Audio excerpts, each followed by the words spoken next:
Lalu yang berikutnya teman-teman sekalian, apa yang perlu kita konsumsi kan gitu. Nah, real food ya, kata kuncinya real food. Semakin banyak real food yang Anda makan, semakin bagus. Jadi kalau tadi mungkin saya cerita tentang karbohidrat, cari sumber karbo yang sehat.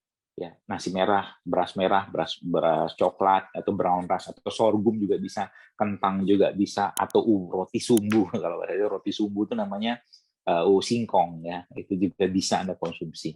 Nggak perlu makan nasi ya. Tapi kalau tetap makan nasi, batasi nasinya, karbonya dibatasin. Anda nanti lebih fokus di Ramadan ini dengan bahan-bahan berbasiskan serat dan protein. Jadi nasinya jangan terlalu banyak ya. Sehingga badannya powerful, jadi dapat kuat gitu loh badannya. Itu salah satu rahasianya yang kita bisa lakukan selama Ramadan ini, dan itu insya Allah ada dalam buku resep ini insya Allah, atau mungkin buku Ramadan GSR ini insya Allah. Ya. Nah lalu ya teman-teman sekalian, tadi ya bahan alaminya, minyaknya tadi misalkan tadi saya sampaikan minyak, ada minyak goreng dari sawit tadi, maka cari sumber minyak yang sehat yang lain, misalkan VCO. Jadi selama Ramadan jangan tinggal 2 minyak ini saran saya.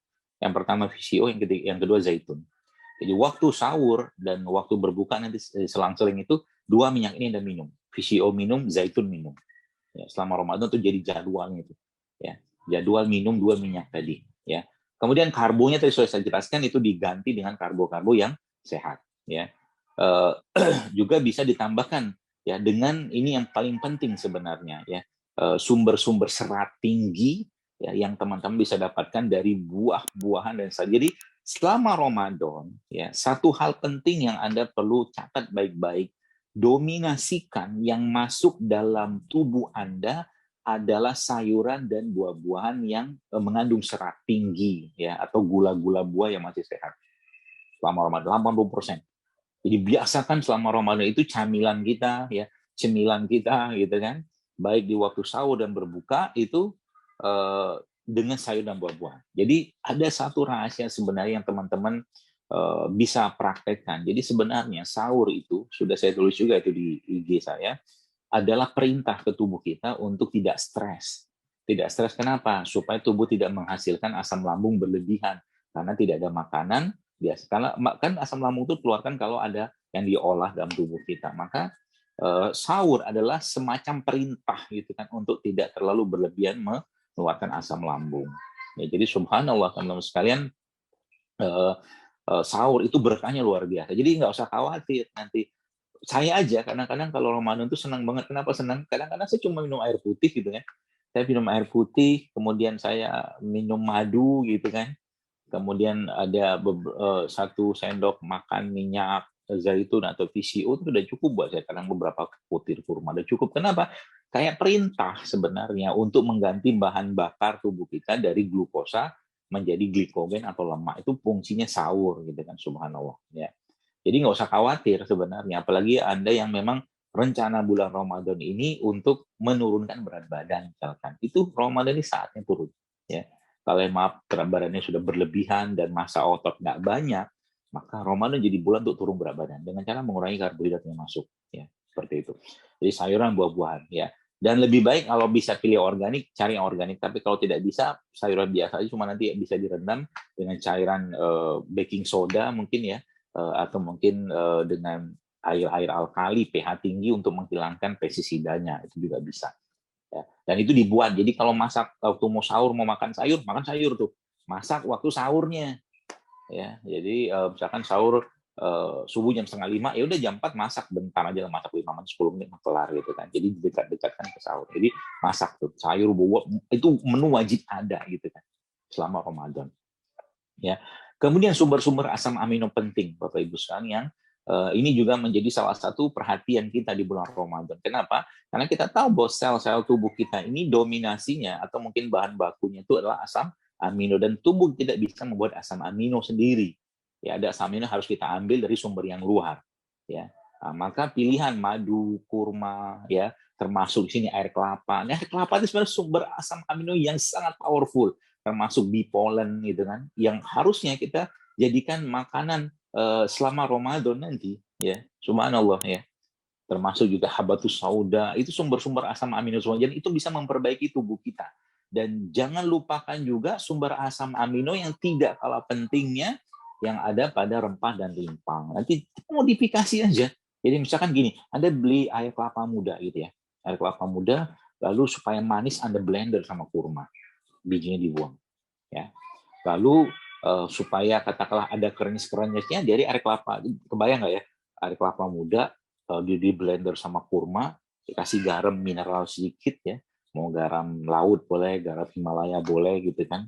Kemudian di dalamnya itu dimasukkan potongan-potongan apa tuh namanya ya, rumput laut ya, atau kolang-kaling ya, sama cincau yang masih asli, itu aja udah kenyang banget terus kalian. Saya itu kemarin pas kapan ya, adalah seminggu yang lalu atau minggunya saya lupa, itu saya bikin apa ya, makanan es campur ala saya gitu kan.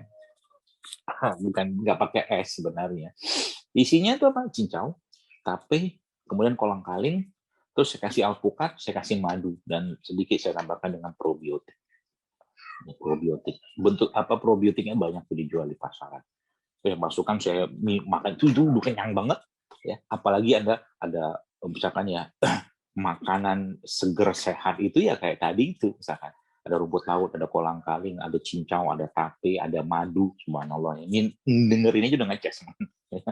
Itu enak banget, nggak pakai es gitu kan. Jadi ada tapenya juga, itu subhanallah, masya Allah ya, itu lezat, nikmat, sehat lagi gitu kan. Dan itu powerful buat badan kita, ya sangat-sangat baik dan menguatkan badan kita sekalian. Maka ya Ramadan adalah bulan kurma sebenarnya. Jangan ketinggalan makan kurma tiap hari karena sunnah nabinya begitu.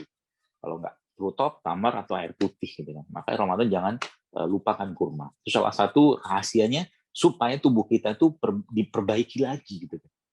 Jadi sebenarnya kalau bahan baku dalam tubuh kita itu diberikan, ya, atau bahan bakar diberikan, maka tubuh itu insya Allah akan regenerasi sendiri sebenarnya. Ya, jadi jangan khawatir. Ya, yang tensinya tinggi, insya Allah juga akan turun. Yang kolesterol tinggi, kan kolesterol tuh begini teman-teman sekalian. Jadi kita tuh coba mulai kritis gitu kan. Kenapa saya kolesterol? Ya, ini kita bicara teori simpelnya saja lah. Misalkan kolesterol itu kan muncul karena penumpukan lemak. Ya.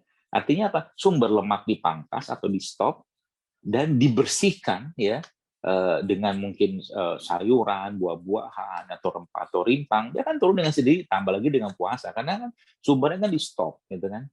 Jadi paling ya makanya ada pernah disebutkan dalam sebuah riwayat hadis Nabi kita alaihi salatu wasallam itu pernah dalam satu bulan beliau sallallahu alaihi wasallam itu hanya mengkonsumsi air putih dan kurma. Saya bilang ini kalau dikerjakan banyak orang satu bulan itu cuma konsumsi air putih sama kurma, ini subhanallah ya tubuhnya itu akan apa namanya ya, mungkin kembali kayak settingan awal gitu kan.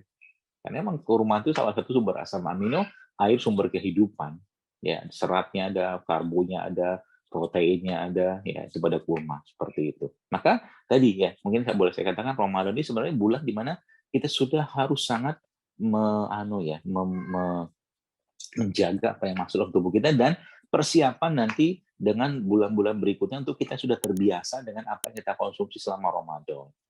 Ya, subhanallah teman sekalian ya. Jadi kalau mungkin saya boleh saran, sudah cukuplah 12 atau 11 bulan yang lalu dan 11 bulan lalu tahun lalu yang kita hanya sekedar menyampahin tubuh kita gitu kan. Jadi kalau ditanya untuk apa kita lakukan ini supaya hidup sehat kayak begini, jawabannya cuma satu. Kalau boleh itu menjadi katakanlah sekarang berapa nih? Oh, hampir jam 9 ya. Kalau boleh menjadi sebuah menjadi sebuah niatan ya. Ya Allah, izinkan aku bisa memperbaiki imanku di bulan Ramadan ini. Ya Allah, izinkan aku bisa memperbaharui imunku di bulan ini dan semoga dengan perbaikan dan perbaharuan iman dan imun ini ya Allah, aku bisa mengembalikan jasadku ini kepadamu dalam keadaan baik sebagaimana Engkau dulu menciptakan jasad ini dan menitipkannya kepadaku dalam keadaan yang baik. Kan keren. Jadi kita bukan diet-dietan, tapi justru malah ini urusannya sama iman gitu Bapak Ibu sekalian. Jadi ketika kayak begini nanti di Syamil Quran, rekan-rekan Syamil Quran, Anda yang mungkin mendistribusikan buku ini juga ya, jangan cuma sekedar distribusi, cuma praktek juga gitu kan. Kalau bisa mah nanti saya siap aja tuh kalau mau putus sebelum sama sesudah gitu kan. Yang dulunya maaf mungkin penyakitan lah atau mungkin badannya nggak fit lah, nggak sehat segala macam.